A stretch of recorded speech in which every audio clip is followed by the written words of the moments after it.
බුදුරජාණන් වහන්සේ අප වෙනවා පින්වත් මහණෙනි ඔබ අවමේ දින 7ක් හෝ උපරිමයේ අවුරුදු 7ක් ඇතුළත මේ සතිපට්ඨානය වැඩුවොත් මෙන්න මේ අනිත්‍ය දුක් අනාත්ම ධර්මතාවයේ තුලින් මෙන්න මේක මේ ස්වභාවය හරියට බැලුවොත් ඔබට අනාගාමී වෙන්න පුළුවන් කියලා උන්වහන්සේ අප වෙනවා.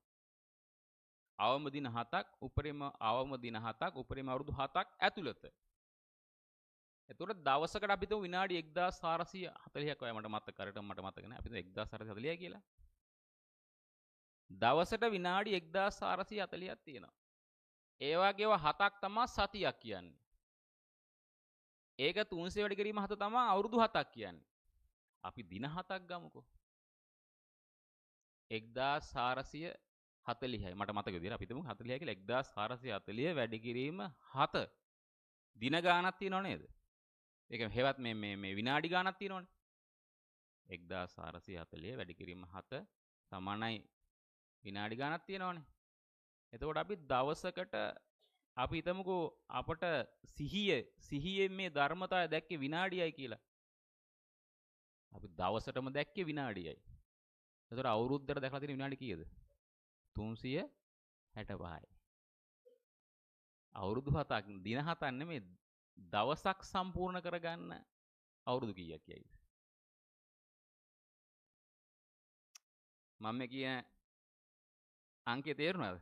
නැවත ආයෙ මතක් කරන්න. දවසට අපි හිතුව මට මතක නැහැ විනාඩි 1440ක් වදා මට මතක 1440යි. ඒ වගේව 7ක් සතියයි.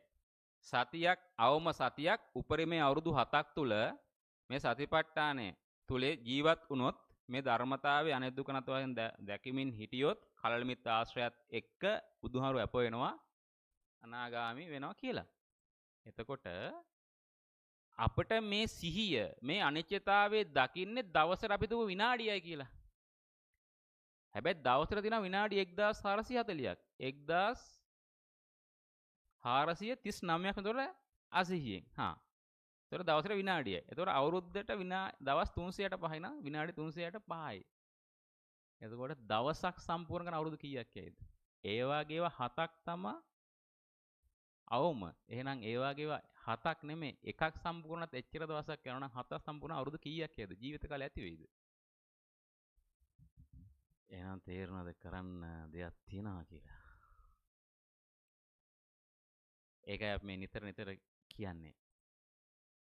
සතර සෝතාපට්ටි අංගවල බුදුහාම දේශනා කරනවානේ කරන්න මුලින්ම කරන්න තියෙන දේ සද්ධර්ම ශ්‍රවණය කියලා. ඒක මූලික කරන තමයි මේක තේරෙන්නේ.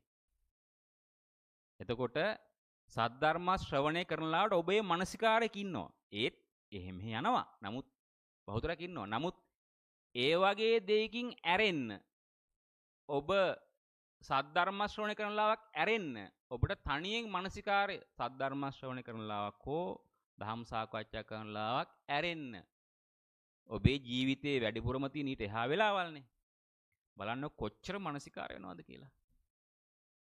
එහෙනම් දින 7ක් සපුරා ගන්නත් අවුරුදු කීයක් යයිද?